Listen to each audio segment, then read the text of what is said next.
doing it. You supposed to be happy you sitting there with Kid L. Why you mad? The Kid L Podcast. 2, 1. Rocking and rolling, man. Like I was just saying a second ago, man, it's beautiful to be talking about entrepreneurship, making money. You made tons of money in your life. Yeah. Goddamn, son. Everybody these days is trying to figure out how to get rich quick, right? Or how to make money fast. But we all know when it comes to business, everything's a process, right? It takes time. Exactly. You've broken some of those laws a little bit because you've rapidly went from a certain amount of money to making a lot of money in a short span of time. But I'm sure it didn't just start recently. I'm sure this has been a long process. Yeah, for sure. Before we get into the business side of things, man, can you tell everybody where you're from? I'm from Detroit. I'm from the east side of Detroit originally. I went to Brighton High School, in case any Brighton people's watching this, but then I transferred back to Detroit Southeastern, finished up there, and yeah. Did you know all your life you were going to get involved in entrepreneurship? Was it like from childhood, or did it just grow on you? No, I didn't. I mean, I thought I was going to end up playing professional basketball overseas, if I'm being honest with you. When did your basketball career start? 5th grade, 6th grade, just playing in the YBL on the west side. And then, just playing on the park every single day, playing outside. Were you averaging in school? Are you going crazy? I mean, school, I wasn't going crazy. I was always on really good teams. And so I think I just learned how to play the right way. And then just being on really good teams. You hooped in college too? Yeah, I hooped in college. How far did you guys go? I ended up going, what do you mean? Like, how did you guys get to a state or anything like that? Did you guys No. Like high school, we ended up going to the state championship game. That was 2011. So cool. I went to Detroit Southeastern 2011, and we was the number one team in the city. We didn't lose any game to anybody in the city. Ended up winning the city championship game. Shout out to Coach Ward. Shout out to Brandon Kearney and Percy Gibson, Ed Brown, and the whole team, everybody to help get there. But yeah, I mean, Brandon ended up going to play at Michigan State with Draymond Green. Percy went to Iowa State. 9 of the 10 seniors played at college, and it was a really good team. After basketball, what was the first phase for you? Like, where did you start? Where did you place yourself after that? It was very interesting. So I ended up getting kicked off of my college team my senior year for stealing a cup of juice out of the Tech 5 lounge. I went to Madonna University. Coach Noel's a really good coach, though. They ended up going to 5 national tournaments after that. But after that, at the time, my senior year, I was studying my first business. I learned from this guy named Art Cartwright. He was teaching. He's an entrepreneur here in Detroit. He teaches people entrepreneurship for free. He teaches you how to get your LLC, your EIN, how to import products in from China, and how to sell them to retail stores. So cool. That was the start. And so pivoting on from that, I was studying that going into my senior year. And then when I ended up getting kicked out my senior year, I just took my refund money, invested it into that first business. It did okay, but I ended up running out of money because my first business, it was selling cell phone accessories. What I would do is import products in from this is still work today, by the way. What I would do is go on Alibaba, find the latest iPhone phone cases and accessories for it, import it in here, and just go to Metro PCSs and Boost Mobiles and just sell them. So I would get these cases for 50 cents to resell them to these places for $4 or $5 a piece, and they buy 100 of them. Wow. You know what I mean? But I had gone to every single gas station, every single liquor store, every single Metro PCS and Boost Mobile in Detroit. I burnt the market out. And so for the amount of time I was driving around and trying to sell, it just didn't make sense after a while. And so that's when pivoting to trying to figure it out online started. But I didn't have money. So I ended up going back to school. I ended up going to Siena Heights. It was because it's easy for me to get on a school team. Oh, you still wanted to play, so you were like, I got to get No, I just leveraged it at that point just so I had access to the resources of the school. Oh. Mm-hmm. What resources do you get when you join a team? I mean, you get access to the libraries, the gym, obviously.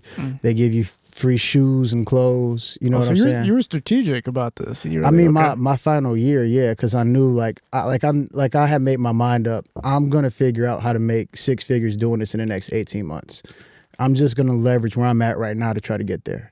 What year was that in school that we're talking about? We're talking about 2016 at this time. Okay, so 2016. what made you want to get rich at that age that fast? Like, what was it in you that's like, I need to do this? Being poor. Shit, being poor.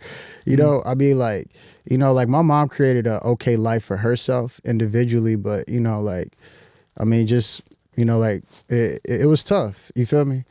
I mean, I'm from the east side. I'm from, you know, like, I spent majority of my life on Mac and, you know, on Jefferson, between Jefferson and Mac, you know, between Van Dyke, that whole little area. So, you know, like, it didn't look how it looked today. It looked, you know, it looked terrible. You know, it looked abandoned. You know what I'm saying? So, I mean, you know, and then my mom ended up going out to Brighton. And even though, like, we didn't have money out there, like, I was around money. And so, you know, and the kids, the kids that I was in school with whose parents had this money, I didn't necessarily think that they were smarter than me or better than me. It's just, you know, it's just certain things I have to understand. I have to learn. Did you think to yourself, like, okay, I have to do this the right way? Or did you ever think, like, there's quicker ways to make money? I didn't give a fuck when I was young. It's just, you know, like, however I got to get money. You know what I'm saying? So, like, I mean, my first businesses didn't work out, and I ended up going back to Adrian. I ended up going back to college. And so, you know, I ended up closing my first clients in a social media marketing agency. There was lawyers. It was 2 lawyers in the gym, but I didn't know how to get them results. So I ended up losing these clients after 2-3 months, but I had a couple dollars left over. And, you know, a guy that used to play on Sienna, I mean, we was hustling together. So, I mean, you know, I moved into his spot and we started hustling together. We started selling weed and, you know, I mean, I had clientele between Adrian and Sienna Heights, you know, the football teams, the basketball teams, yeah, I mean, and I leveraged that money to throw parties. So, like, if you guys remember during that time, if anybody's watching this from that time, remembers, you know, I had Nisha Nashay, All-Star JR, FMBDZ, all of them performed at these parties. And so I paid for that, you know, off of selling weed, but that was my first time using ads to try to make money because I was, you know, also using money to run Facebook ads at the time, locally, like $10, $20 a day to try to get people in, and it worked. This is party promotion era of you. This is party promotion era. Yeah, this is 2018. I didn't even send this over. So yeah, like, but like this is the beginning though. So like, you know, just going through that party promotion era, like taught me a couple lessons. One, like, you know, it's not like for me, the money that I want to make personally is not in music doing that. It's not, you know, like how do I stack 7 figures? It's not doing that shit. Yeah. You know what I mean? But it's good money though. If like you're an upcoming person, it was okay in the beginning, but you know, like I ended up pivoting out of that. Like I had to. I mean, like the first couple parties I did with All-Star JR was really well. Nisha Nashay was signed to like, I don't know, like Def Jam or some shit at the time. Like she had just got off tour with Big Sean, so she was expensive, you know, at the time. So, you know, yeah, I mean, like that woke me up. That she had that On the Cloud, right? Yeah, you know, that's when On the Cloud was popping. Damn. So you got Nisha Nashay, super hot time, Mm-hmm. and you're figuring out the logistics of everything, but also the trials and errors of running promotions, right? Yeah, I mean, and then I'm selling weed to fund all this shit, and then, you know, pay for my car, pay for my cribs, and then so losing money doing this and dealing with these janky club owners. I mean, what was the trial and errors of running promotions in Detroit? Well, it wasn't in Detroit. It was in Adrian. Okay. You know, like Detroit already had its people at the time. You know what I'm saying? I mean, those guys are still doing their thing today.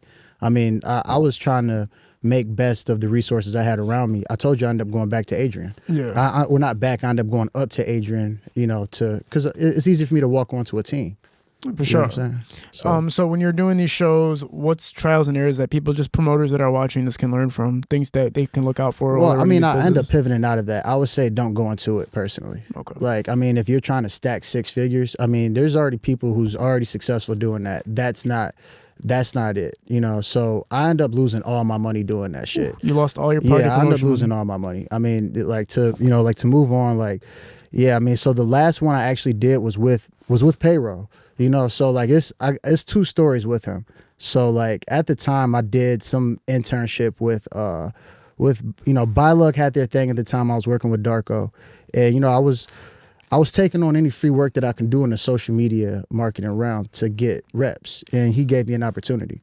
And so, like, in building that relationship, I told him, hey, I think it might be an opportunity here to bring payroll up and, have an event up here and do it, and we can do it in Port Huron as well. And they ended up putting a tour together, and that was the beginning of the 401p tour. And to make a long story short, I just dealt with a lot of bullshit in the towns, so the club promoter was on a bunch of janky shit in Adrian. That club shut down now, but he tried to shut the party down and get it back. I don't know. It was, make a long story short, like, he was trying to fuck me out of the money, like out of the door money, and I was supposed to split that. That always happens. I swear. It's always like that. Masonic Temple and shit. Like, it's always just like, why doesn't it just go right? Like, why doesn't it just always happen the right way, right? Yeah. But you and payroll continue to work together after that, right? Like, you guys have done business together. Yeah. So, like, moving on from that, like, the next night in Port Huron, the commissioner, what was it, like the police chief of the town or whatever, ended up calling the venue, and they were scared, and they ended up shutting it down, and we had to move venues that same day. And they still pulled up, they still did the meet and greet and everything. But, with the venue being thrown off, with everybody coming late, and, it was kind of chaotic. The party ended up getting shot up before we could make our money. And so, like, that's when I ended up losing all my money. I ended up coming back to Detroit. I ended up coming back to Mac with no money. And you know what I'm saying? I'm, like, trying to figure it out. What year did you come back with no money? This was 2018 at this point. Right. Now, when you're saying no money, give people a rough idea of how much we're actually talking about. $0. All I had was some cell phone accessories that I didn't sell, that I didn't finish selling. Did you feel coming home with no money was a defeat? Absolutely. Like, I was embarrassed. I mean, I had a nice little Cadillac. It was chromed out. Had my own crib. To coming back to Detroit with nothing. Going back to my grandma's house because I sold my car to pay for promotion stuff for the event. I didn't pay rent. I put that into the party because I'm like, shit, if it win, I'm gonna be up 20-30. If not, I'm gonna have to start over and figure it out from here. And I was okay with that risk. Damn, son. Okay, so when you get back, all you have is cell phone accessories in the back of the trunk, right? Trying to figure out, like, what's the next move. So what was your mindset at that point? Shit, get a couple dollars. Went up to Mac and Van Dyke, sold a couple of the cell phone accessories. It used to be a dollar store across the street, and I used to get a whole bunch of food and just exchange it with that guy out there to eat. And I caught the bus up to the library on Woodward, and I called Ty up, who owned District 81 at the time, and I started working on that website for free. And so, like, for anybody too starting out entrepreneurship wise, if you don't got anything, I would recommend getting with any entrepreneur that's coming up and grind with them for free and figure out how to make them some money, and you'll in turn make some money. Right. But I end up building his site, and District 81 was doing well at the time. T Grizzly was wearing their outfits a lot, and I was telling them, like, with a guy like this, wearing your stuff, you should have a Shopify store. And I worked on a Shopify store for free for the first 6 months, whatever, failing miserably, and then we just had a campaign that just hit at the end of 2018. And, like, that changed my life, honestly. So this was a brand that T Grizzly was rocking? Yeah, he was wearing it. Yeah. This is the person that you're building with at the time? Like, is this... Yeah, so, like, at the time he already had the brand. Okay. For like maybe like a couple years or so. How successful was the brand before you got involved? It was pretty successful, I would say. I mean, T Grizzly was wearing it organically, and this is you got to remember at the time too, like 2017, 2018, like, people are still listening to First Day Out. For sure, yeah. This is a hot time. Mm-hmm. So, did you create the concepts for the marketing after you realized, hey, you got T Grizzly wearing this? Like, let's put these campaigns together. Like, were you a part of that, or? Yeah, I mean, so I told him, I built and designed the whole website. Mm-hmm. I'm not good at making creative, so I told him just to get me whatever you got, and I'm gonna use the information I have to run these ads and see what we can do. And he gave me some mocks. I started running them, And in December we had a $4,000 month. January turned into a $20,000 month. February is a $30,000 month. 90 days later it was $100,000. And it happened quick. How did you learn how to create these ads and do all this? Ty Lopez originally. Wow. Even though he's gone through a lot of, the legal stuff that he has with all the big brands that they bought. I'm not sure if you know about that. But, Ty Lopez Did you buy his course? Yeah, fuck yeah. Ty Lopez social media How much marketing. was his course? At the time, it was $1,000 in 2016. So when you bought his course, it actually changed the way you were producing content, and it was actually making you money? It taught me money? how to run Facebook ads. Okay. And, and it taught me the fundamentals of digital marketing. So when people are so skeptical of him, you can kind of be like a vouching point, like, no, it was legit. Man, you're an idiot. I mean, like, if you want to learn just the fundamentals of social media marketing, buying his courses will definitely teach you the fundamentals and then expose you to other experts that you can also branch off from. Why do you think people had a hard time believing him? Was it just because of his like overconfidence when he would speak, or like what was it? I think it's a demographic of people that believe that. Yeah. Because I mean, clearly it's a large demographic that don't believe that. He's made like multiple 8 figures from his students. You know what I'm saying? And that's for a reason. I mean, I'm gonna be honest. I believe in spending money on courses. I believe in spending money on mentors.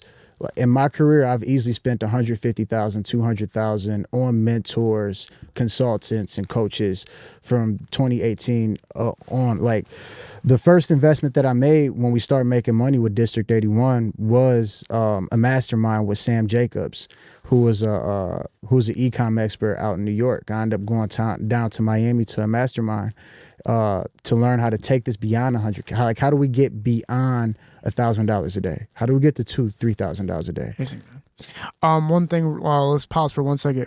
I think a few phones are vibrating. We have to make sure our phones are on. All right, man. We were talking a second ago about courses and viability of them. And, obviously these days everybody's pissed off, right? Mm-hmm. Because you see a bunch of influencers being like, bro, if you want to get rich, this and that. And then at the end of it's buy my course, Mm-hmm. right? And everybody's like making fun of people that are influencers now or course salesmen now. Mm-hmm. But I know people that do it legitimately and actually help people profit. Absolutely. So you're vouching for the idea that, the proper people will help guide you. Right? Absolutely. I mean, like, listen, if you want to get somewhere quick, learn from someone who's already made mistakes. You don't have to learn from, you don't have to make the mistakes that someone else already made. And let me ask you this now, too. So people who buy courses, the criticism they always get is, do you really think that somebody is rich is going to tell you how to make money? Yes. I mean, we live in an information age, whereas if you have something that's working for yourself and you teach someone else how to do it and they can also benefit from it, that just further makes you an authority figure. Yes. You know what I mean? Yes, man. Okay, so at that point, now the campaigns are running smoothly. You're helping make a return on the investment from the campaigns that you're running. Mm-hmm. What's the next stages for you at that point? How do I get more clients? How do I get more money? You know what I'm saying? So I end up moving into the Jeffersonian at this point. And what's that? The Jeffersonian is an apartment building on the east side. It's on Jefferson. Is it those big ass complexes? Mm-hmm. Okay, gotcha. Yeah, right off the water. Gotcha. Very beautiful and ghetto, but yeah.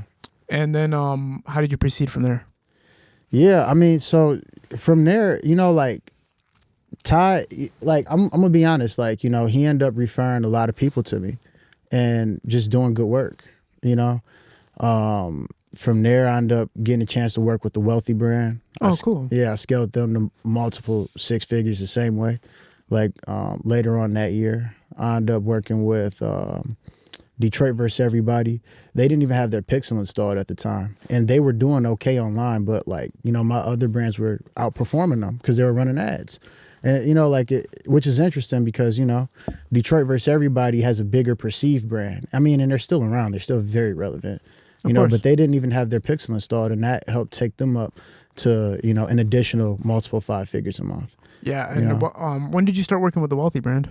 I would say the end of 2019. Very cool. They were really hot at that time too, right? Yeah, I mean, we went viral. Our ads went viral. What did you help do? I know it's Ball Jesus, and I always forget the other person's name. Key. What's the other dude's name that's in Wealthy? I normally dealt with Rashad.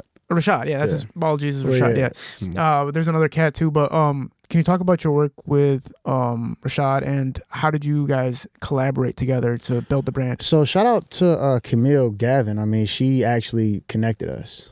You know, like I don't know how we got in contact. I think she just like called me randomly one day, but like we talked for a while. I figured we can get some money together, and you know, I told her, you know, what I was doing and that it works, and I asked her specifically, like, hey, I think this would work with them.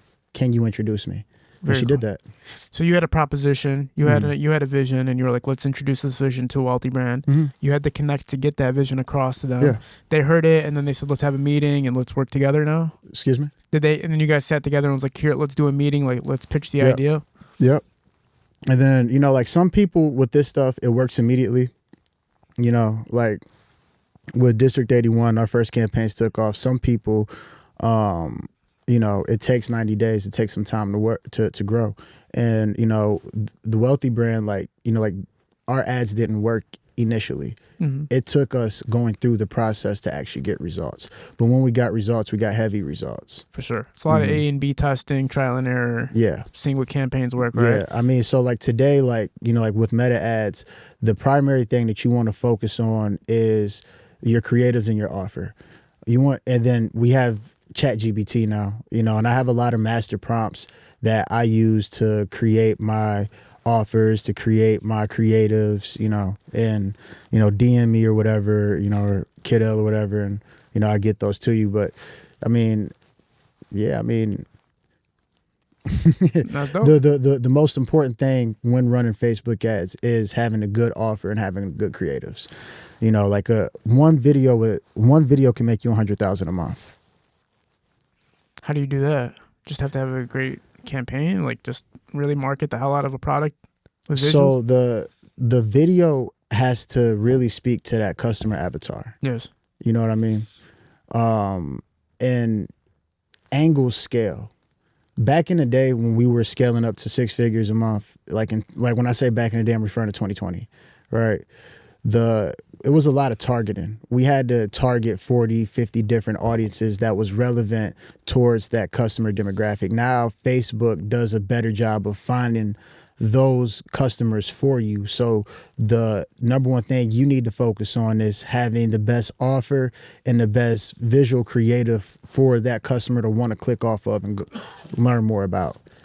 And so you were good at figuring it out over time. It might take you 90 days to figure it out, but you would figure it out, essentially. Detroit versus Everybody is a huge brand. Everybody knows it. And you did, I'm assuming it's the same thing you did with Wealthy Brand, right? Just figure out how to market, figure out how to do these ads and get them out there. But like with the Wealthy Brand and District 81, like they were more shoe niche driven. You know, like the Detroit versus Everybody was more like political. You know, they ended up firing me during COVID-19, you know, because like they had this shirt called Everybody versus COVID or something. And I can't remember what the copy was, but I said it wrong. But the numbers were so crazy. Like, I couldn't turn the campaigns off. Like, I couldn't, like, because like. What error did you make? Huh? What error did you make? Well, it was like I said, I guess I said that we were giving out something free and well, it wasn't anything like that.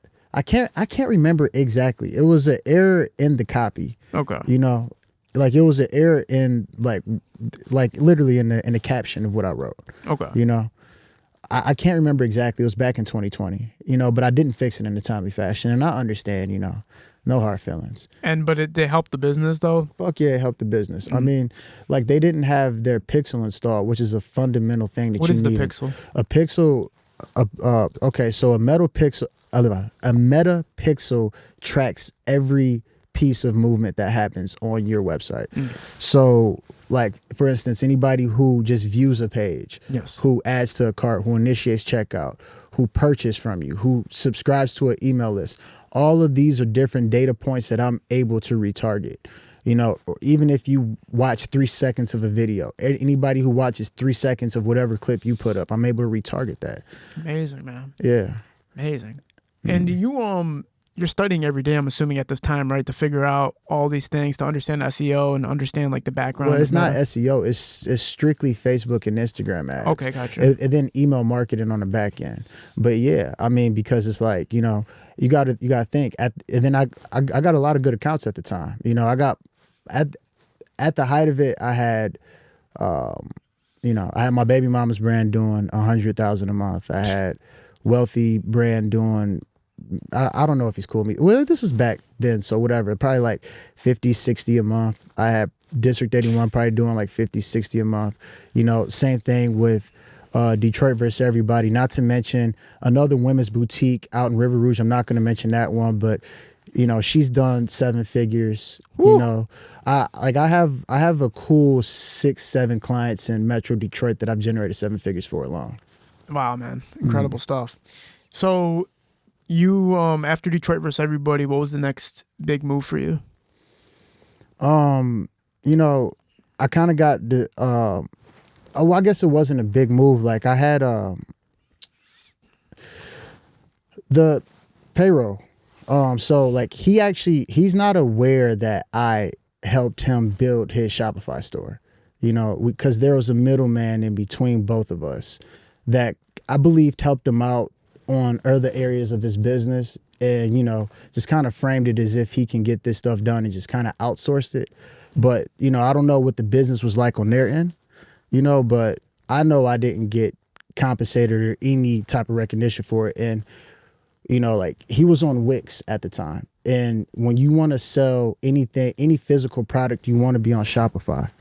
You want to be on Shopify if you want to sell any physical product. Don't sell on any other platform.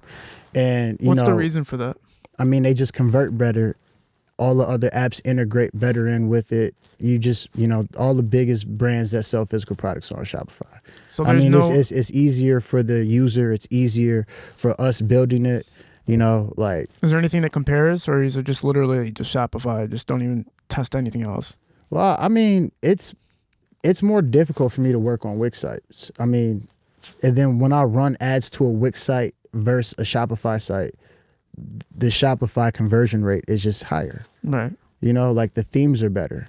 Like with the themes, when I say the themes are better, there's more elements that you can put into a product page that will influence someone to buy. Incredible. Continue from where you were talking about with the payroll situation. You didn't get you didn't make any money off of it? Yeah. So like to make a long story short, I had done other projects with this guy who was the middleman, and I knew he was working with them, and I saw that they were launching this, and I looked at the site, and I'm like, bro, like he's gonna make some money, obviously, but he's not gonna make as much money as he possibly can. If we he's not gonna make as much money as he possibly can if we launch in this direction. So let's move it over to Shopify. He says, okay, we move it over to Shopify. I get the store done in maybe 12 hours or so. We launch it, and it does like 40, 50,000 in the first 30 days. Amazing. Yeah. I mean, and that's, he has a big following. I think any artist that has a following like that, that's loyal like that, can launch merch and launch like that. And, like, not to put his numbers out, this was like years ago, and these are small numbers for e-com. Like I got clients that's doing 40, 50,000 a week currently. Amazing. So, yeah. So, after that phase goes through, what's the next move after that? After the you working on the payroll? Yeah. team? So like, I mean, like it was really just like a lesson for me. Mm-hmm. Like one, like, like it.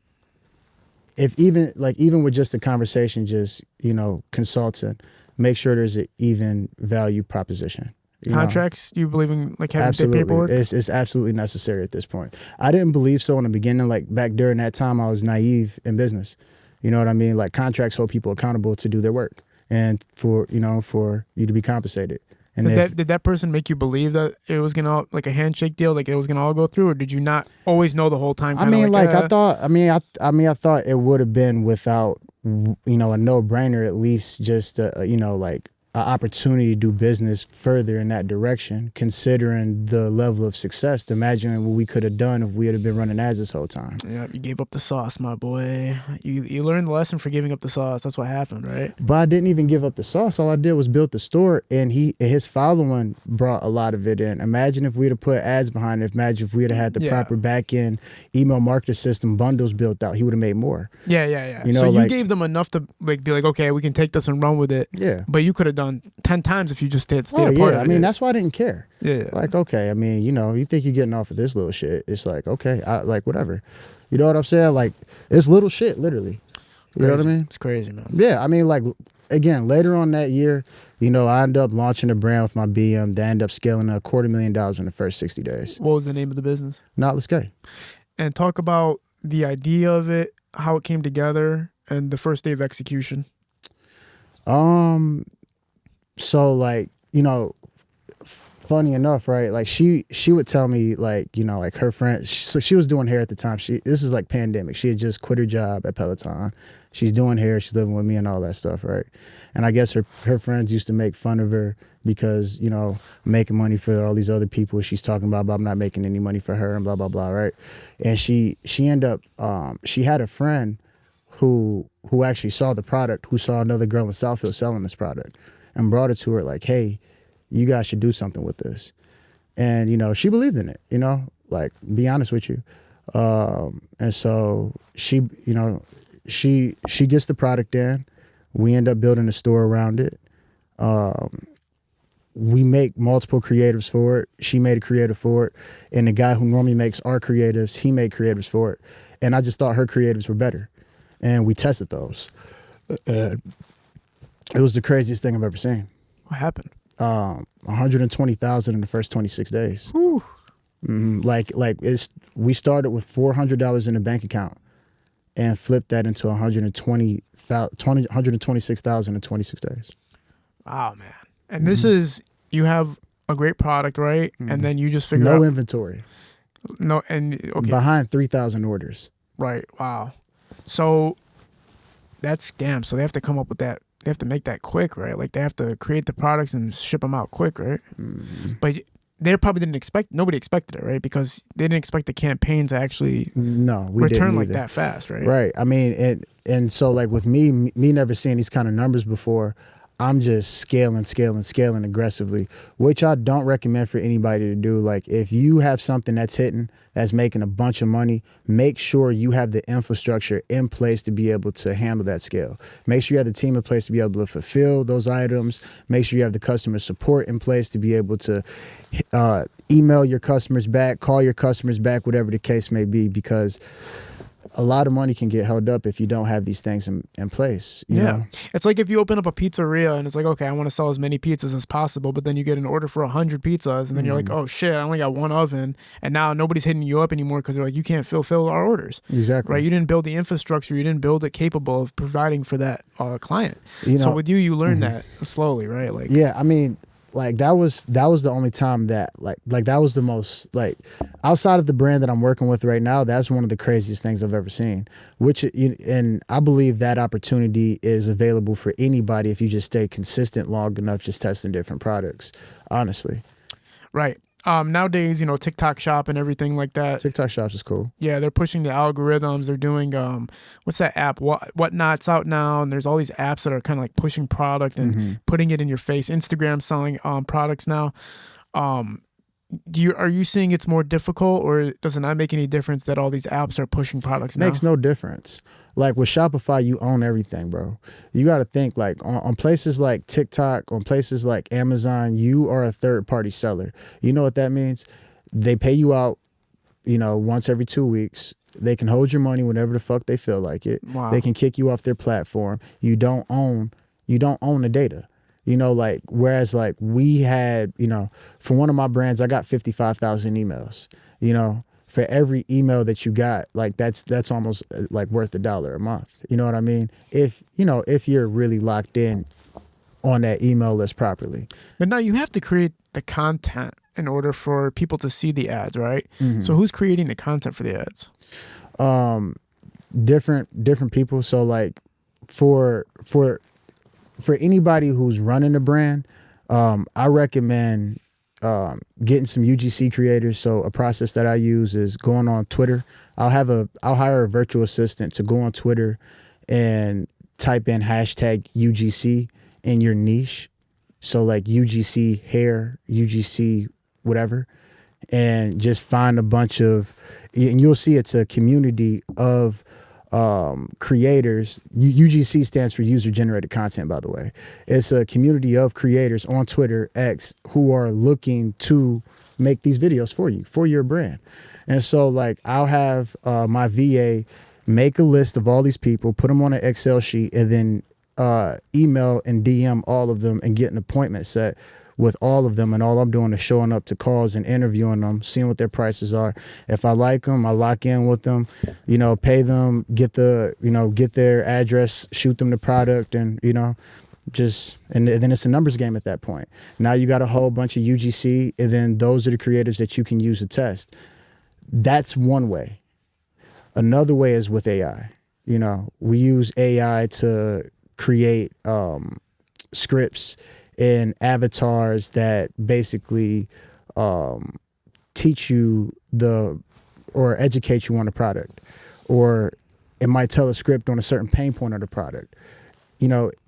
Where I'm having a script hit an angle, because angles are what sells. So if we come back to the beginning, it's like, remember I said creatives and offers is what work. Yes.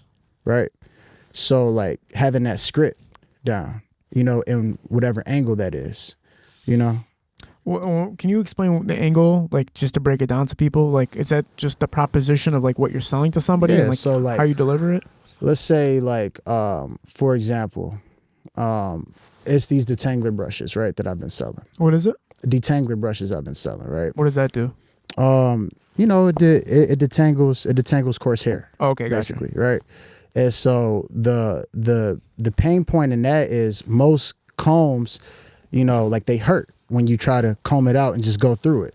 Whereas this detangling brush, it glides right through and it combs it out pain free, which you see, like, so as opposed to, let's say, a different angle. I'm a single mom. I have a daughter at home, and this detangler brush helps me get her hair ready fast in the morning. It's a different angle because I'm pandering towards, the single mom who's trying to get her daughter ready in the morning, as opposed to someone who doesn't want pain from being tender-headed. Yes. You understand? Understand. So basically, you can target different demographics and have different purposes for each demographic. Exactly. Pretty, and it takes understanding the market and understanding the audience, understanding people, right, in order to know how to target them, right? And it's a lot of psychology in it, I would say. Because different seasons too change how people purchase and what they're going to purchase and whatnot. So you understand, kind of like the stock market, you kind of understand what's happening around the world and what people want to see and why they would want to see it. Absolutely. You have to stay on top of like at least what's going on, what's trending a little bit, I think. Very cool. And then, like speaking of what's trending, like, we leverage AI to build our stores now. So we leverage AI to build our Shopify stores in 2 to 5 minutes. BuildYourStore.ai. That's a tool that we use that's a tool that you can use to build a Shopify store, dropship a store very quickly if you're a beginner, if you're a newbie. Incredible stuff, man. Now, when you're talking about the user-generated content, right? Yeah. This is like outsourcing, similar if you want to hire somebody on Fiverr and just be like, hey, like, who can make this for me? Fiverr is a little bit more of a tedious process because there's so many DMs to answer and you don't know who you're talking to a lot of the time. But outsourcing is a huge way to make a lot of money, right? It kind of fills in a gap where, like, if you're not an artist or you can't draw a flyer or an advertisement, you can hire somebody to do it for you. Exactly. But the UGC is the same thing. Mm-hmm. Well, ask your question again. So UGC is the same thing as just outsourcing to somebody who can create the templates and the artwork for you. Yeah. UGC, like I'm just outsourcing to a creator that can create the content for me. So it's brilliant, right? It means you're just responsible for the marketing aspect of it. You're not actually creating the content itself. No, absolutely not. I'm not like pulling out cameras and setting up. No, absolutely not. Now, when you started this business and you and your baby mama are flourishing at this point, because it's like, okay, We just sold 126,000 in 1 month. Yeah, in the first month. Right. So that's crazy numbers, right? Yeah, I mean, like we had a lot of months like that. So okay, it kept continuing. What was the product again? It was just a bonnet, shower caps. God damn. So you guys were selling shower caps for $126,000 on opening night? That's crazy. Whew. Well, I mean, in the first month. In the first month, yeah, the right. first You know what 30 I'm days, saying, though? Like, you guys went crazy. It was okay. What do you mean it was okay? 126 racks? Man, listen, there's guys in my network doing $1 million months. Bro, there's You people know? out here not making $1 a week, bro. You know what I'm That's saying? their fault. I'm not no, I'm saying congratulations for real though, because you know everybody's trying to figure it out. You know what I mean? And it's like you figured it out. You understand how to market. That's what it is, right? Yeah. So, talk about you guys are making all this money now. Well, to me, you're making all this money. To you, it's like, what was the progression from that point? Just in general for you as a businessman. I mean, like, so the tough part was really the relationship with it. I mean, like to scale the business out, man.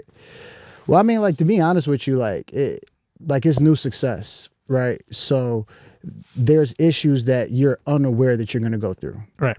right? So like the first one for us was we didn't have inventory. And we didn't have anybody in the back end for customer support. So we have a lot of people leaving a lot of bad messages about us on Facebook. You know, a lot of people messaging our Shopify account. And so to make a long story short, we end up getting the Facebook account banned. And that basically stopped all of our traffic. But by that point, the Instagram had grew to like 20,000 followers. So we was able to leverage that following and the email list of 10,000 people to still do $1,000 a day in that time period. Incredible. Right.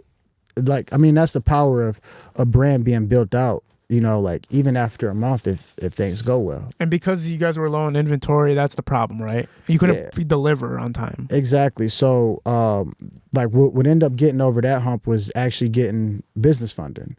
You know, like we got, we got 5 Amex cards, we got Chase cards. And with anybody too who's trying to scale your business, I don't recommend doing it with your cash like we did in the beginning. You would want to get equity sold and have a partner buy in or something? No, I mean, listen, if you have a 700 credit score and your LLC is 2 years old or better, like go to Chase and get 30,000 on one credit card, and go to Amex and get another 80,000 between 5 credit cards, and leverage that money to grow your business. Don't use your fucking cash. That's what I would say.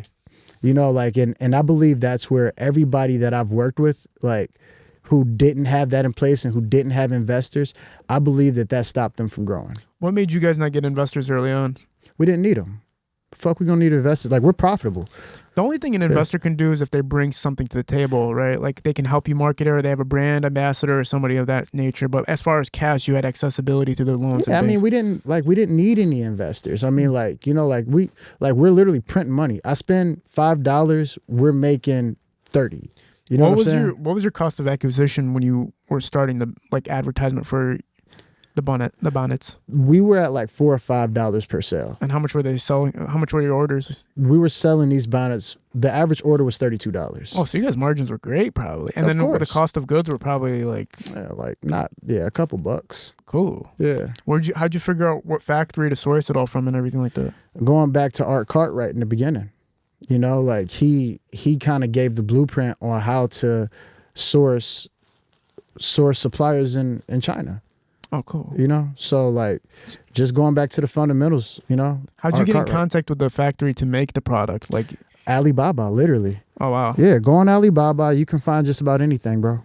So you're telling me these bonnets weren't like custom built from scratch from you guys? It was like... Now, she's a hairdresser, designer, whatever. You know what I'm saying? And she ended up contacting the factory and getting some certain specs made, because, you know, I guess the quality wasn't that good in the beginning. Cool. You know, I mean, like, she definitely had a personal touch on it that I believe made the quality a little bit better. Is it cool if I write down that website real quick, my boy? Alibaba.com. Yeah, sure. Your boy's trying to get rich. All right. Alibaba, man. That's crazy because that's like Arabic. I'm Arabic. Really? Alibaba is like, you know, father of Baba. Father, yeah. But basically... So she added little customizations to the bonnets, right? But at the end of the day, your marketing is what's making it all happen. You Yeah, knowing I how to mean the target. marketing and the team, because it's like the marketing is driving the sales. The team is what's really keeping the business going. So like I had a team, like at the Jeffersonian out of my apartment. So we end up, after we made all that money, we end up moving down to Brickell, Miami, because it's a community of minority millionaires that's in this space. And I believed at that point in time that I had hit a point where like I wanted to learn more. Like, how do I take this beyond 2, 3, 4, 500K a month? I have to be around people who are better than me at this, and it's not in the city. There is nobody here that can teach me how to get beyond $100,000 a month on Shopify here. Like, there isn't. So I had to go to where. So we ended up moving there while she was pregnant with my son, and yeah, I mean down there I feel like is where we grew a lot, because our team here end up, handling all the fulfillment. We end up finally developing a system to handle the customer support, all the emails and text messages, etc. And, it just felt like the business was just running itself. It was on autopilot. So you feel like the networking aspect in Detroit, there's a little bit of a bottleneck in order to go beyond the $100,000 a month, and Miami had Absolutely. more accessibility with the networking. Absolutely.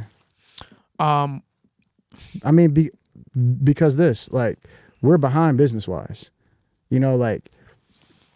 It's not a lot of people at scale here running Facebook and Instagram ads to scale their business and focusing on that. It's a lot of people who focus on brick and mortar here. Absolutely, because I know a lot of successful businesses that are not super high end with the tech end of things. They're like super successful, but their Instagrams aren't even that great, and their Facebooks are not that great. They don't run campaigns, but like the brick and mortars do great. I'll see their clothes everywhere. But imagine if they hired you, and now it's like they're global. I mean, but like I don't necessarily like. I'd rather teach them. Yeah, that's what I'm saying. Yeah, because I've learned that the real. So, when I was down there, my mindset started to shift because, I'm around more money. I'm at Axis. So I'm seeing Lamborghinis and Rolls Royces every single day. I'm seeing a lot of money every single day. Yeah. And so like my mindset shifts to like, how do I make more money? How do I stack more money? What are these guys doing to stack 7 figures? Yeah. And I learned that, exiting their business and then making good investments from there. Right. So I recommend everybody to build their business with the exit plan. The exit strategy is an interesting thing. It's kind of like Specifically Shopify brands. with Shopify brands. Okay, yeah, because sometimes when you start a business with an exit strategy, it's almost like you're forgetting about the passion and the energy behind it. But when it comes to Shopify, that's completely different, right? Yeah, Because it's like, how much passion are you going to have behind the actual product itself? Versus like if we're talking about a guy who's trying to open up a franchise of Italian restaurants, he's probably like, I actually love this shit. Like, that's why I'm here. The exit strategy can come along if it comes along. When it comes to exit strategies, how many have you come across in your own delegation where you've handled the exit strategies? I don't know at this point. You haven't done any yet? No, like I've done a lot. Like okay. I've been selling Shopify stores since 2022. How much do you think you've accumulated over the course of your time? Or just overall? Overall, not much, man, to be honest with you. I would say like in my entire career, I've personally probably done maybe like 1.8, 1.9 million. So Like, you've generated $1.8 million.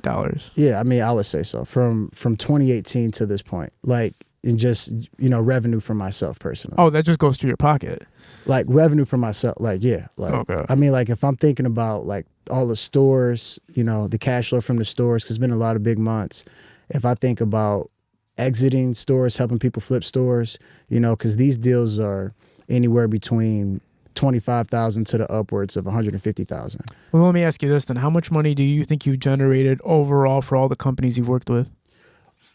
Over $10 million. Okay, damn. Well over 10 million. Like probably like really like close to like 13, 14 million. I have one client that I've made $4 million for this year alone. Wow. It's actually this company right here, Softwash Depot. I'm not sure if the camera can see that. What do they do? It's a pressure washing company.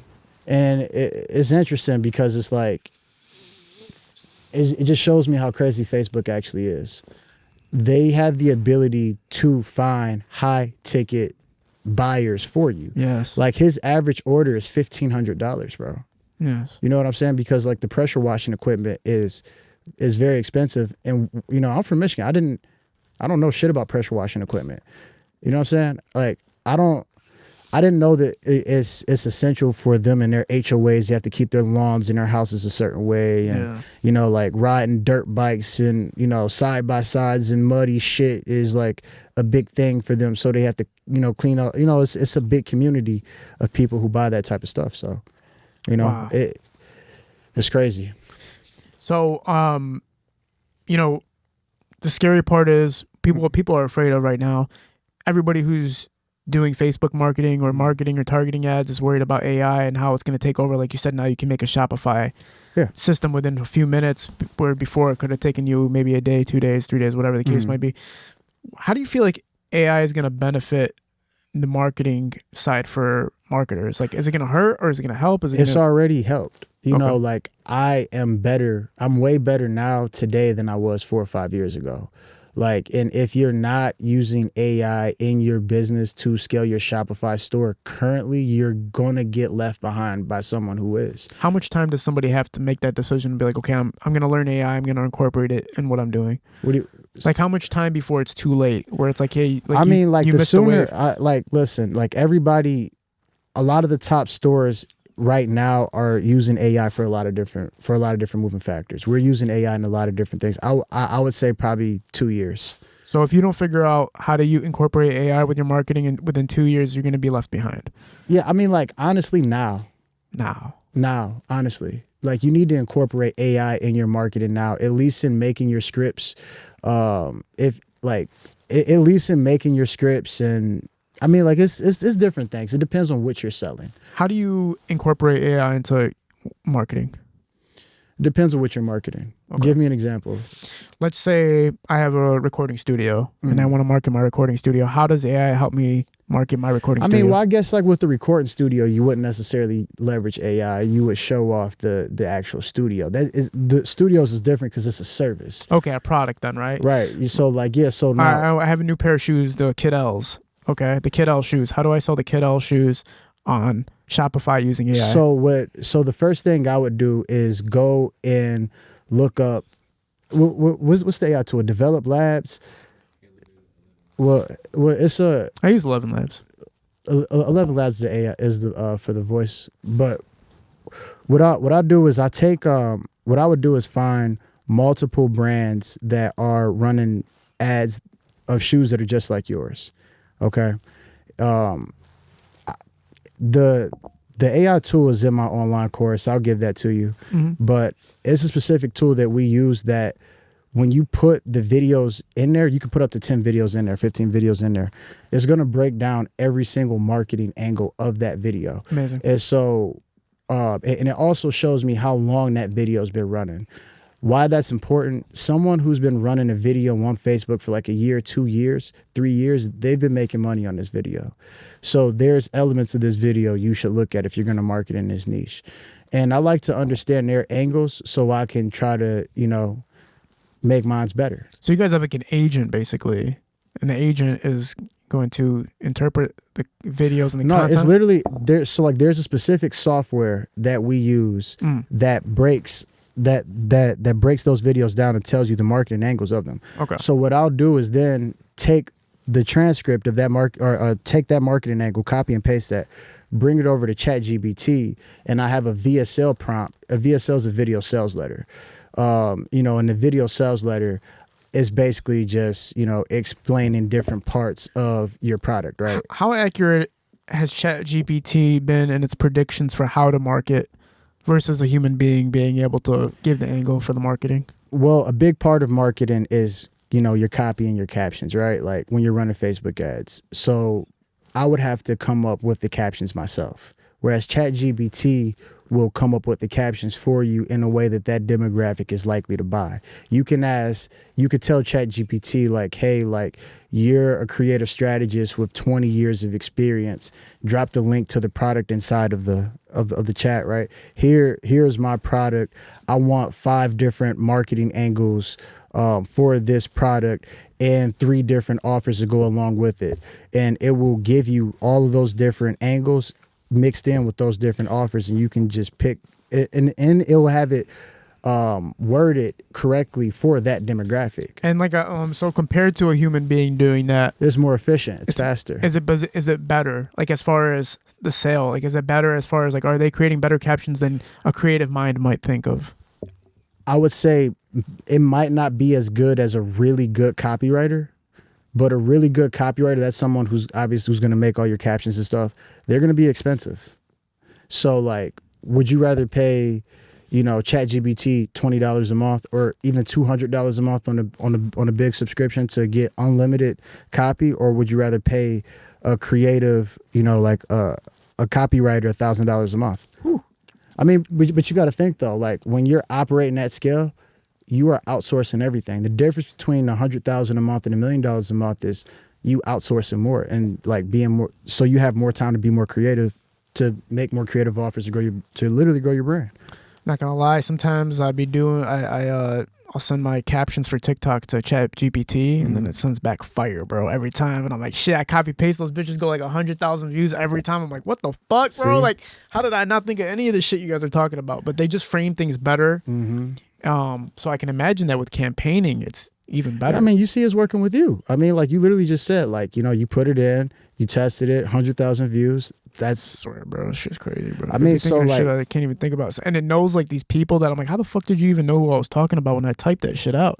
ChatGPT is getting smart, bro. So like, do you have the pro, like what version of it do you have? The ChatGPT? Yeah. Whatever like the newest update is. Yeah. Like I keep it always updated and shit. For sure. But that bitch runs really well for me. Like only use it for that though. I only use it for titles and. But that's good enough, bro. Like Yeah. like back in the day, like people would hire copywriters for that stuff. Literally, right? Literally. Like I used to be very bad at copy. Like that was one of my weaknesses. So what was the next big venture for you, or is this like just the world you're in now where you're just constantly managing so many different clients and this is just what it is now? No, so like like that's all backstory stuff. Okay. But like where I'm at today, so my primary focus is to help as many people scale their existing Shopify stores or get into Shopify as possible. Okay. And that's why I'm having stuff like the free event. That's why I'm giving courses away for free. I don't really care about like giving away the information for anybody to be able to scale themselves to 6 figures. Because the way I look at it is this. The more people I have access to who have Shopify brands that are profitable, the more inventory I have to sell. Yes. I make the most money selling their business. I have a community of accredited investors that I'm a part of that buy e-com businesses. Like they move forward on $2 and $5 million deals, and anything under 100,000, they'll move on in a week. And the way these businesses are priced, Shopify stores typically sell between a 1x and a 3x of the net profit. So for easy numbers, if it's done 100,000 in the last 12 months, you can sell it for 100,000 to the upwards of 300,000. So imagine if I get 10 people locally in the city of Detroit, I can at least get up to 100,000 in profit over the last 12 months. You know what I'm saying? That's over that's one of $3 million in deals between 10 people. So for me, it's just a numbers game at this point. But you can't undervalue. I mean, I know you don't undervalue it, but the difficulty is you're the powerhouse behind knowing how to do it, right?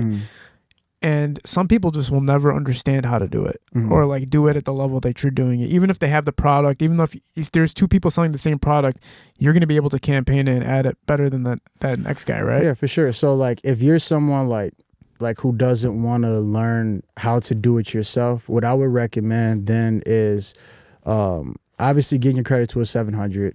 We'll take you through business funding, get you access to 150,000. In the last 2 weeks, I've got my clients 300,000 in funding, by the way, between Amex, Chase, KeyBank, etc. And I would take those funds if I was you and just buy something that's already cash flowing, buy something that's already working, and Like then just what? scale that up. Just like something that's a product Like you that's can buy, like you can buy a Shopify brand that's already cash flowing, like a pet brand that's selling like cat beds or dog beds or some shit like that. Or it's crazy. I just Yeah, bought like- pet medicine today. There's vitamins I was looking for my dog, and there's one I was using, and then an ad kept coming up called Waffles. And this ad kept coming up saying it's the best product for your dogs if they have arthritis and stuff. And I literally bought it. And then I got advertisements for UV red lights for them, for their legs and arthritis. I bought that too. I didn't even think about the fact that the reason I bought those is because they were Facebook market ads that had a bunch of comments. And I was like, I'm buying it. Like, you know what I'm saying? Like, See? it's crazy how I literally bought Waffles because of the Facebook advertisement. Because of the comments. Comments are huge too, though. So, like, that's how you know, are people actually engaging? Are people actually like... And because we see ads all the time and we don't know what's legit or not, right? How do you do that? Like, how do you make it where like people know I'm seeing an advertisement for something? How do I know it's legit? I mean, like it's a certain, it's a certain way that we do things, bro. Like in the first 3 seconds of our videos, like we're capturing your attention. Like, and that's with any product, with any service, even with the event, like, like I got an ad running right now through Detroit. The first thing I'm saying is, here's 800,000 that we made our client in the last 90 days. So the hook is all... Yeah, like hook, information, call to action. So like, here's 800,000 we made our client in the last 90 days, which we actually did. Our event is December 6th, free event December 6th at Punchline Comedy Lounge. Click the link below to get your tickets on Eventbrite. Amazing. Yeah. Talk about the event too, man. Talk about what made you want to do this event. Yeah, so like I went down to Miami because there was a community of black millionaires down there that's in this space, like and a lot of these guys showed me a lot of games. Shout out to Jordan Wells, shout out to Van Dennis and Renee Lacotte, all those guys, right? And I believe that same community has the ability to be built here. I think it's just a big information gap between Miami and Detroit currently. And that's just all it is. Like we're behind in this realm right here. I mean, what was it called? Black Tech Saturdays or whatever. I mean, it's communities of people in the tech world or whatever here, but like I don't know. It's a handful of people I've seen scale brands on Shopify, and that's the best way to sell any physical product currently. Like the top brands are on Shopify. People are making millions of dollars a month on Shopify. Like I literally scaled the brand to $1 million and fulfilled all the orders out of the Jeffersonian. That should tell you alone how big the opportunity is. Damn, so you were just sitting there with a computer. Just going crazy. Generating serious numbers. And yeah, it's crazy if you really think about it. If you're looking at it from that angle, right? So right now, if somebody reached out to you, right, what are the main things that you can offer a business person that's looking to be involved with you in any way possible? Like, what do you offer them? Well, I mean, I offer a lot. I mean, we offer business funding first. I mean, see what your credit's like. You're over 700, get you access to 150,000 from the bank.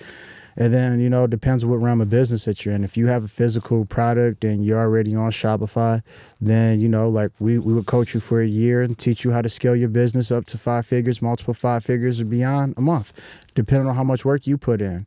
And, like if it makes sense for us to work together, like if you have a brand that's already doing numbers, I mean, at this point, I only want to work like directly with brands that's already doing numbers that I can scale to big numbers. Anything under that, I'd rather just teach you how to get there. Right. You want somebody that already has the fire going, right? And you can grow that fire.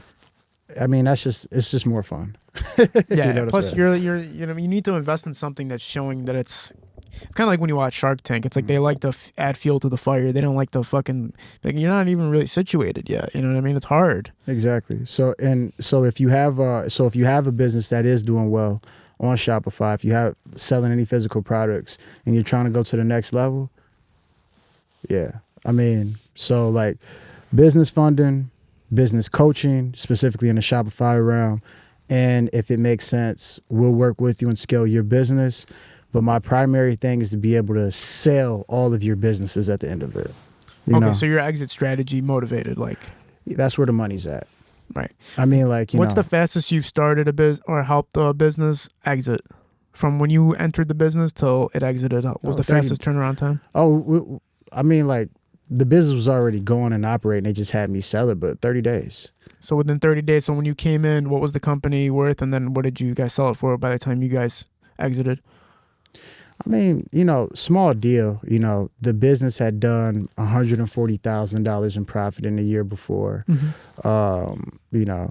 And he was in a tough situation. So, like, I ended up getting the seller a really good deal. We ended up exiting for 120, and there was just one wire over to him. And 120,000? Yeah, 120,000. Put it in escrow, transferred all the assets over. Once all the assets was transferred over, the money got released to the seller in escrow, and Very cool. Yeah. Very cool, man. Can I list out some of the top influencers that offer these services? Sure. I'm going to ask ChatGPT. All right. And so here we go. So earlier we were talking about Ty Lopez, and I know you said you bought some of his courses and they actually helped. I'm going to go through some influencers because we know that influencers are a huge thing right now. If you have a big brand or platform and you're successful, people want to hear your story, and that's how a lot of these people became successful. One person I do follow heavily is Gary Vaynerchuk. I agree with a lot of stuff Gary Vaynerchuk says about marketing yourself, constantly posting, and how he markets himself. But then I did disagree with constantly posting if you're a certain demographic, right? I think that if you post too much, you can oversaturate your community that follows you and subscribe to you, and you can kind of make them go like, damn, like you're just flooding my timeline right now, and whatever the case might be. But at the same time, he's just thinking big. He's thinking like, don't worry about your own fan base, worry about everybody. Just like get to as many people as possible. How do you feel about Gary Vaynerchuk, and also how do you feel about people constantly promoting? Gary Vaynerchuk, I mean, he's one of the OGs, you know? So like he came out with a content distribution strategy that I use, So I mean, like, you kind of use it too, like, believe it or not, like long form piece of content like this. So like your full YouTube, and then from there you break down micro clips and then put those micro clips across all of your channels, so you have an omnipresence, so like across LinkedIn, TikTok, Facebook, Instagram, etc. Is there anything he does that you disagree with? I mean, I think he runs a marketing agency at the end of the day. Yeah. And like he has very big clients. And he's been getting results for a long time. I think it's for a reason, bro.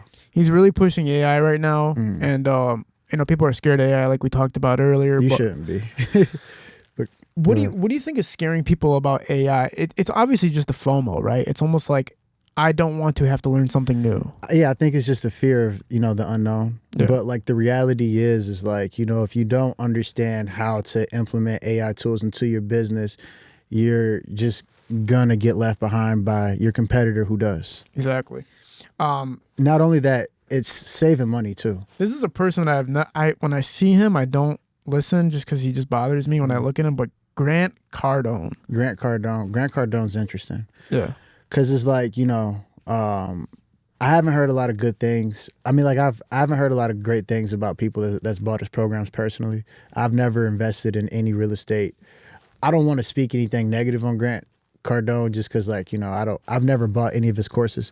But like, like what he teaches in regards to not buying single family houses and buying multifamily houses, getting cash flow from those multifamily houses, and then refinancing those multifamily houses, and then getting lines of credit and loans on those multifamily houses because you're able to show actual income from all these different units. I think that's smart. When he's saying, like, stay away from the fantasized American dream of buying a single family home if you have a small family, or if it's just you, I agree with that. Like it being just a financial liability. Like there are things that you talk about that I agree with, but buying his courses, buying his information, I can't speak on that. For sure. I wouldn't personally. Okay, this is another person who I'm getting cool with, but he threw me off at first. Alex Hormozy. Yeah. Is he solid? As hell.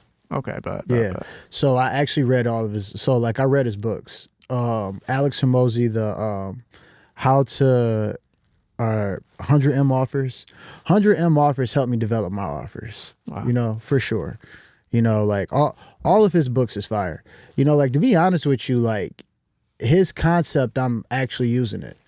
Like hence the free event. You know what I'm saying?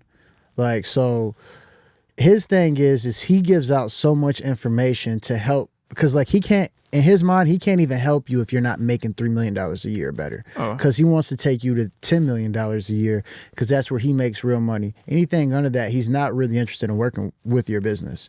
You know what I mean? So that's why he gives out a ton of free information.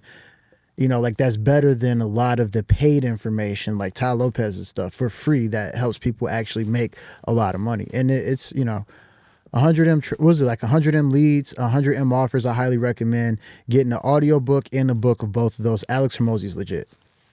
Ramith Sethi? Ramith Sethi? What does he look like? That's no.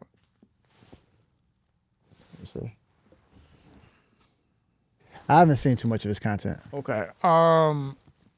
What about Noah Kagan? Have you heard of Noah Kagan? Digital business, being transparent. Okay. That's a pretty good list. We already talked about Ty. Gary is the person I follow the most. The only thing I disagree with is because I work with a lot of businesses too, and sometimes overposting is not good, and it's quality over quantity with me. And I feel like sometimes people just go like post. And I really don't believe in the post thing. I believe in like quality, build a brand, make people understand what you're about every time you put yourself out there. I don't think you should and this whole thing about film everything you do, I don't believe in that either. You know, I think it depends on what you're selling. Because you gotta understand too is different personality types. Yeah. You know what I'm saying? So like it's 4 different primary personality types you're selling to on the internet. The first type is an A type, action based. I consider myself that. You know, like if I see something that makes sense to me, like 1 + 1 = 2, like it makes sense and I see where I can make some money and I clearly see you've been successful, I don't need to watch the whole webinar. If I know it's one piece of information that I want, I'll buy your shit. You know what I'm saying? There's, you know, like that's the A type, right? And then there's P type, practical people. You know, those people have to sit back and plan and analyze everything. And you know what I'm saying? They kind of get annoyed when plans don't go according, you know what I'm saying? So like, you know, they like lists, they like organization, you know what I'm saying? Then there's E-type, emotional people, like that kind of speaks for itself, right? You know, and then there's S-type, very social people, right? You know, like people, you know, they shoot the shit, kind of slow at getting things done, very jolly. Someone like that, like a guy on my team, I consider him an S-type. You know, we'll shoot the shit, whatever. But when I need something done, okay, we're shooting shit right before I leave. Oh, by the way, I need you to launch these ads, get blah, blah, blah, blah, blah, blah. You know, he's like, all right, bet. Then lock in on it. You know what I'm saying? But you got to let him get that out.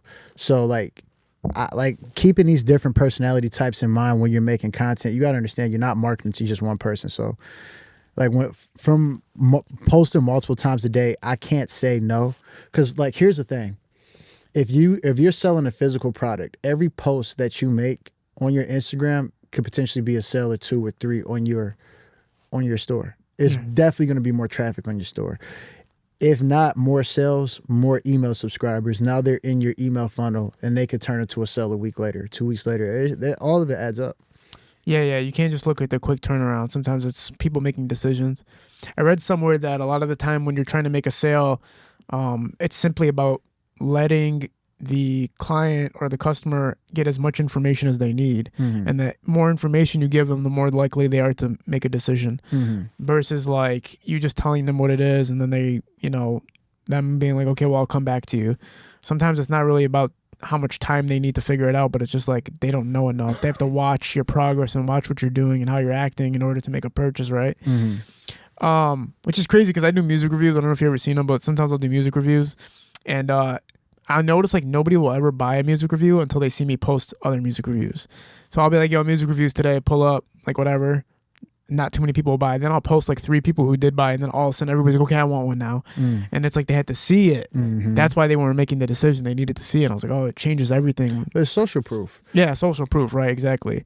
And that's what happens with influencers that sell courses, right? I think the reason they're getting such a bad like knack right now is because you have these people. Everybody wants to become an influencer that's selling courses now. And this guy could be like fucking nobody, and all of a sudden he's selling a course now. And, you know, they have no proof. They have no social proof. They have nothing to show that they actually can make you money. Right. And then it's hurting the game for the people who can actually sell. Yeah, absolutely. But at the same time, like, I think you should just like do your own due diligence on everybody. Like, look back at their history. You know what I'm saying? Like, anybody who's been doing this for a while, you're going to see information that they've been putting out for a while. You know what I'm saying? Like you can go on my platforms and see that I've been posting shit about this since 2019 from when I started. You know what I'm saying? Now, I think a lot of the guys who get a bad rep, like for scamming and shit like that, are guys who oversell their services and they don't have the bandwidth to fulfill. Right. Like you're taking on too many clients, you can't even handle everybody. Exactly. Right. I do know people like that. I remember one of my friends, Poppy Cholo. He started off with Chulo. Yeah, that's the guy. He has the beauty brand. Yep, the beauty brand. Yeah, he came on the podcast. He came on this podcast? Yeah. Was he from Detroit? No. Very interesting. Yeah, he flew out here. It was dope. We did a great talk. It went fucking phenomenal. I think on TikTok we did 8 million views. Wow. On Instagram we did 4 million views. But it did great. And I remember him telling me about he was going through that experience of like people thinking he was scamming or whatever because he was taking on so many clients he couldn't fulfill. So what he did was he changed the number of how much it costs to like get access to him, because he's like, I need more money because I have surplus of audience members and people to help. It's very interesting because like I just took on some of his high ticket clients. Oh, cool. Yeah, I mean, so like he has he allows people to basically white label his beauty brand, and it works. And this girl came to me who basically no experience in Shopify, but understands it's an opportunity. Spent, I want to say it was like $15,000 on his high ticket offer. And like when I saw everything, it's like for what he gave him, for what he gave her, it's like, but I get it. Because it's like, if you know how to market, you can turn this up. So. Do you think marketing is ever going to become more difficult? Like, do you think like products and because it's so accessible to market that somehow an oversaturation is going to happen, or is it already a proof in the pudding that it's been happening and it's fine, it's balanced? I don't think an oversaturation is going to happen. I think it's just going to be, like if you get ahead right now and learn how to make content, bro, I think it's just, it makes it easier and harder, like, because it's like easier because there's going to be less people trying to do it, in my opinion, but like harder just because you have to be so much better at it, because like with all these different tools, you can just make better quality stuff. The average person can make better quality content. Amazing. Does that make sense? Yeah, for sure. Yeah. What are the biggest do you have time, by the way? I don't want to be cutting into No, it's my BM. If you don't have time, we can go. It's cool. Okay, but I wanted to ask you another question about I just cut it off, by the way. My bad. You're good. No, bro, you're chilling, bro. I'm actually having a really good time talking to you because, like I said, bro, we interview so many hip hop and rappers and stuff. Like, I like entrepreneurship. I like to get into the minds of an entrepreneur. But I wanted to ask you, for the people that are worried about fraudulent courses or fraudulent influencers, what are the signs you can look for to avoid these false influencers or fake marketers? I mean, I think when you're working with anybody, it should be a specific, it needs to be something specific that you're looking for to gain out of them. And if you can't gain that specific piece of knowledge that you're looking for, then don't mess with them. You know what I'm saying? Like, for example, we were making $100,000 a month, right? Ty Lopez was buying all these big brands, Pier 1, Dress Bar, and Charlotte Rouge at the time. And he had this business partner named Rudy Meyer. And Rudy Meyer was a head of marketing for all these companies. But he was also selling his own service, his own coaching as well. So in my mind, it's like, we're at this hump, at $100K a month. Every time we hit $100K, our ad account gets shut down, or we get some money frozen. How do we get over this hump? And so I hired him for $20,000, right? It was $25,000 actually. But like, I wanted to learn, how do we avoid our accounts getting banned? I hired him for that reason right there, really for that. And then if we can get beyond 100K a month, that's really what I want. Cool. You know, but how do I run ads consistently and stay at 100K a month consistently? I don't want to do it for just 30 days and our campaign shut down. I want to do it for 6 months straight. Why did they shut down the campaigns? I mean, we had bad customer service at the core of it. You know, we weren't responding to the messages. We weren't responding to the comments. We had bad customer service. It's because you scaled so fast. The marketing scaled so fast that you weren't able to respond and handle the customer service. Exactly. So we had to put, you know, team members in place to handle that. Wow, it's incredible. It's too good. A lot of business can be a bad thing sometimes, right? If you're not prepared at the time. Yeah, I mean, we had 60,000 held up at one time for like 30 days. Goddamn. So we talked about that. We talked about influencers, knowing what red flags to look for. Obviously credibility, making sure you can look at their history, see what they've accomplished. Absolutely. And what they've done. I mean, you know, like I watch people for a while. I look at who people follow. You know, I look at who people have collaborated with in the past. And then again, I know what I'm looking for too. You know what I'm saying? Like when I wanted to learn about funding, I went right to CJ, Chris Joseph down in Miami. You know, when I wanted to, you know, learn more about how to scale my e-com business, I go to Jordan Welsh. I go to Sam Jacobs. You know what I'm saying? So, you know, that's what I did coming up. So. You know, it's a tough time for people who sell courses because of the fact, like I said, social media is making like gimmick. So, you know, have you seen the skits lately? Mm-mm. The skits are basically like, the caption will be like, when you pay $10,000 for an influencer course, and then they open up their laptop, and then the influencer's like, man, all you got to do is, you feel me? That's funny. Start making, get a bunch of people in your DMs, you feel me? And they'll just make up all these jokes about why influencers are worthless.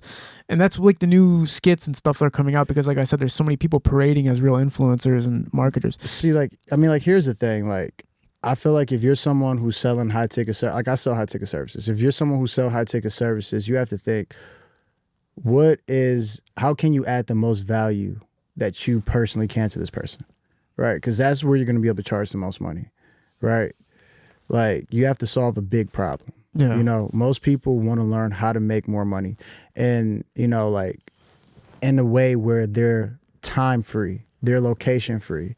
You know, like, I can wake up whenever I want to. I can go wherever I want to, whenever I want to. I'm not constrained by anything. You know what I'm saying? Like, as long as I got Wi-Fi, I could be in a Safari and, you know, make 100. You know what I'm saying? If I want to. The laptop, right? Yeah. I mean, like, as long as I have Wi-Fi. You know, go ahead. No, good. What was you saying? Oh, yeah. I was going to say, right now, for a person who has a laptop right now, what's the steps for them to get started? Well, I mean, if you want to build a drop shipping store, like, go to buildyourstore.ai first. And that's going to build out a drop shipping store for you. Well, it depends on your situation. Because if you don't have any money, I would recommend starting a service. Right. And so what you can do, like, you could start a social media marketing agency. Most businesses are not making posts on their social media account every single day. And most of them aren't running ads on Facebook every single day. I have my strategies that I use to make, that I've used to make all the money we've talked about, 8 figures and beyond. However, it's a ton of free content out on Facebook.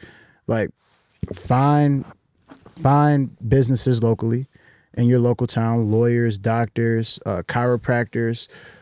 These are all businesses that'll pay you $500 to $1,500, even $2,000 a month on autopilot. And, it's easy to get them lift. It's easy to get them clients, literally. Running paid ads locally, like targeting a 10-mile demographic. I would focus on scaling out a service-based business to $5,000-$6,000 a month, and then leveraging that cash to launch an e-com store while simultaneously getting my credit right. If I'm at a 700, I'm gonna build my personal side out if I don't have anything. So I'm gonna go get a Discover card. I'm gonna go get a Navy Federal card. You know what I'm saying? And try to get up to 10, 15,000 on the personal side. Yeah. Because when you have, over 15,000 on the personal side, and obviously keep your utilization rate under 10%. You're not getting this credit for you to, go fuck it off. Keep your utilization rate under 10% on a personal side. That way it actually helps your credit score, and you'll be able put yourself in a position to get max funding on the business side. Yes. On the business side, you know, obviously you can use auto utilization and it's not going to affect your personal, you know, so like this is how you get yourself in a position to get 40, 50,000 from Chase on one card, you know, get 15,000 a piece between 5 cards on Amex and another 50,000 from Amex and another 20,000 from PNC, you know, then leverage that to jump in. But if your credit isn't good, again, service-based business, get yourself up to 5,000 a month, whatever, you know, you can literally find a bunch of doctors, a bunch of lawyers, a bunch of, you know, or even any entrepreneur, anybody who owns a clothing brand, if they have a brick and mortar store, clearly they're making some money, you know, do what I did. Launch a Shopify store, build their Shopify store for them. You could charge them $1,000 right there just for that. Then another $500,000 a month to run the ads for them. Go on YouTube and learn how to run Facebook ads, bro. It's not that, honestly, it's really not that difficult. I graduated high school with a 1.2 GPA. It's not that difficult, bro. You know? Yeah.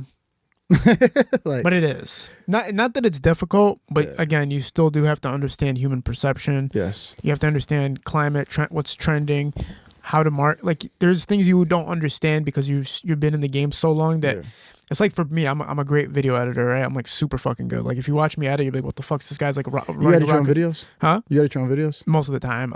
We have 2 editors that do shit that I do not want to do. Okay. So there's shit that I don't want to do that they do, but the shit that I do, you'll watch me like lightning fast, right? So I'm going crazy on that bitch. But to me, I'm doing nothing because I'm so in the game. To everybody else, they're like, what the fuck is he doing? So with you, even though it seems so simple, to me, I'm like, yo, that's not trials and A and B's and fucking funnels and shit. That sounds so complicating to me. Targeting, you know what I mean? Like, because you're so good at it, you know what I mean? So it's something that I'm sure people can learn over time, but you probably also have a knack of knowing a lot of things that are perception based, and perception is very hard to learn. Perception is the hardest thing for people to learn, to like to actually see things the way they are, to know what's trending, to know what's going on, to understand the community and the culture they're involved, or other communities and cultures. Like there's certain tendencies and nuances that, again, only a person with high perception can see. But you can teach people to get as close to that as possible, which is the point, right? Is there anything you want to promote or anything you got coming up for people to get excited about? Yeah, for sure, man. I mean, December 6th, you know, this upcoming Saturday, I'm having a free AI e-com event. You know, I'm teaching people how to launch their business using AI. I have a couple speakers like who've made multiple 7 figures who's going to tell you about their... Who's speaking? Lene Harris, Anthony, you know, the guy that owns a soft wash. We did $4 million this year. You know, you might want to listen to what he has to say. You should come. I'll pull up. Yeah, Punchline. Yeah, I mean, it's free. It's at Punchline from 12 to 5. And yeah, I mean, you know, I want to build a community in this city, like of small business owners who are just trying to get to 6 and 7 figures a month, bro. Like a month. You know what I'm saying? Like I haven't had a 7-figure month. I know it's accomplishable because we're at $400K a month with this. And the only thing that stops him from getting to $1 million a month is his infrastructure. It's not ads. I can literally hit a couple buttons to take him up. Just got to grow the team and... Yeah, got to have the right team. I mean, and that's a whole nother... You know, I mean, it's levels to business, man. You know, he had to hire a coach to try to figure out how to keep that scale and grow beyond that scale. Because right now he wants to exit that business. This is the last thing I want to say, too. Yeah, go ahead. That business is for sale for $3.5 million. But for an accredited investor who might come across this thing is profiting $100,000 a month, easy. You know, it's doing $300,000 to $400,000 in revenue. You know, every 90 days it's doing anywhere between $900,000 and $1 million a month in 90 days. So, when people ask you what your career title is, or your entrepreneurship title is, what do you consider your title to be? I don't know, bro. I mean, at this point, just investor, entrepreneur, because it's like, like the lane that I'm in, I can't like put a title on it because like I think it's just so early. You know what I'm saying? To a degree. I mean, I don't know. Like it's mergers and acquisitions. You know, buying and selling business, but it's in a Shopify niche, so it's in e-commerce. Right. But, you know, I'm also coaching people how to do it, helping people get funding to grow their business, helping people get funding to buy businesses. So I don't know what a title for that is. I mean, and obviously it's not just me doing all this. I have a team, but, you know, like, I don't know.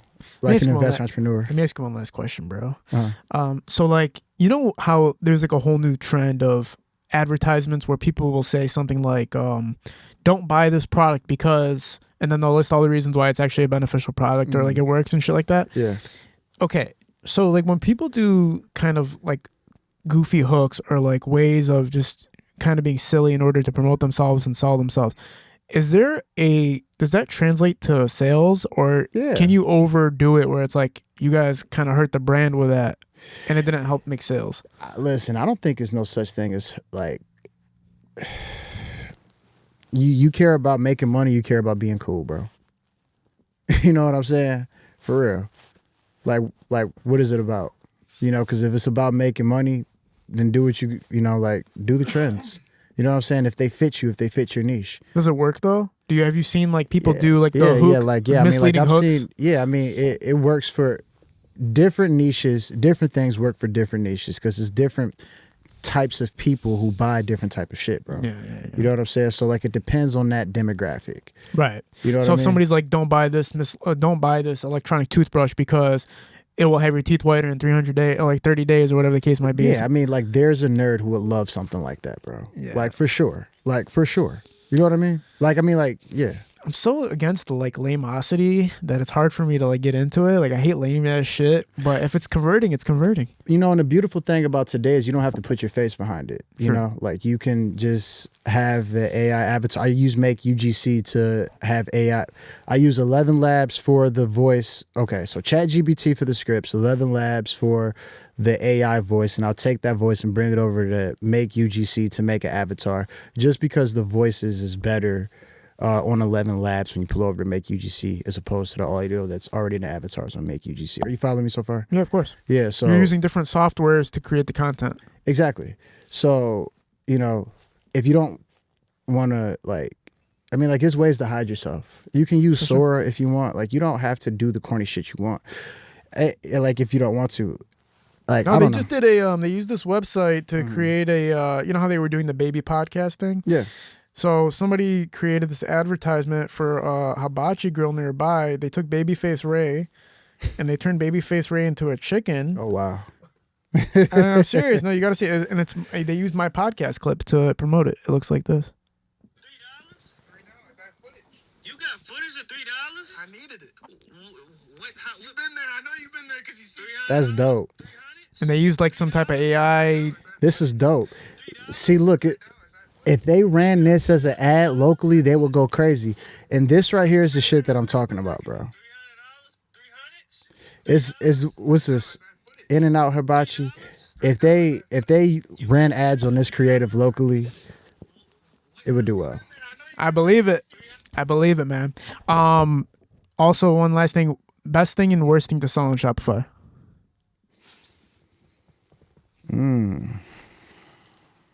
It's tough, bro. Because it's like, you know, clothing brands is like one of them things I would say to stay away from. But, you know, just because it requires so much upfront capital in the beginning, and if you're not someone who has like rapper friends that can like help post you and shit, and you actually have to, you know, pay for the shout outs and run the ads and all that, I would say in the beginning stay away from that. But at the same time, you know, if you have legs on something, bro, like that can be the most profitable thing, bro. I would say here are the niches for sure. I would say to make money in: pets, babies, beauty, anything health related. You know, like those are the top four. I would say stay away from like jewelry. I would say stay away from a clothing brand if you're a newbie, especially if you got something generic. You know what I'm saying? Stay away from that. I would say just stay away from those two, for real. Stay away from clothing brands. Stay away from jewelry. You know, I would say focus on products that can help people. What's the number one reason a Shopify business fails? The owner's not putting enough work in. I mean, like, I believe any product can sell if, you know, like if you put enough time into it. Sure. You know, like I have one client here, or he's not a client anymore, but, you know, like he sold air fresheners for $3, bro. And we scaled him to $30,000 selling $3 air fresheners, $30,000 months. Can you believe that shit? Man. $1,000 a day selling fucking $3 air fresheners. Can you believe that shit? Incredible. I was surprised myself. You know what I'm saying? And it was a corny video. We made the video ourselves. I swear Vezo had he had the how I'm coming challenge or something. I come act pint. Yeah. I'll pull up on that song, that challenge. So we just took that instrumental, put it over a little video that we made, and the video went nuts. So like, I mean, damn, that's crazy. yeah, son. I mean, so it's tough. I would say like it all depends on your success depends on your work ethic. Simple as that. Sure. Like do the things that you need to do. Get your credit right. Get it to a 700 so you can get funding. I prefer to work with those kind of people, honestly. You know, at this point, I prefer not to work with someone who I can't get funded, who's not doing okay. Because I mean, like I've brought a lot of people. You know, I've turned a lot of nothing into a lot of something, and that's hard, bro. And then dealing with people during that change. Yeah, you're at the point now where you need, like we said earlier, that fuel needs to be already kind of flamed up. You can't just be started from ground. Man, I appreciate you doing this talk. Very insightful, very, inspiring. And I think a lot of people are going to get motivated to hear somebody coming from Detroit to launching, and helping businesses grow millions and millions of dollars, and the success you've had personally with your own income and everything like that. I think, at the end of the day, I like how you've talked about AI and how to not be afraid of it and how to incorporate it and really making, a lot of people are fear mongering AI, but I felt like the way you did it was more so like, here's just the realities of it. You know what I'm saying? Which I really appreciate. Look forward to you at Punchline. What day was it this weekend? Yeah, this Saturday, 12 p.m., December 6th, Till 5 p.m. Yeah. For sure, man. Yeah, I mean, just, we networking. Again, just trying to create, once a month, just grow this community. If I can get, 300-400 entrepreneurs in that room after a year of doing this consistently, that'd be dope, and just grow up beyond that. Incredible, man. Appreciate you doing this. We're at Parallel Sound Studio, Hollow Visual, Shanice Productions. We're out. Peace.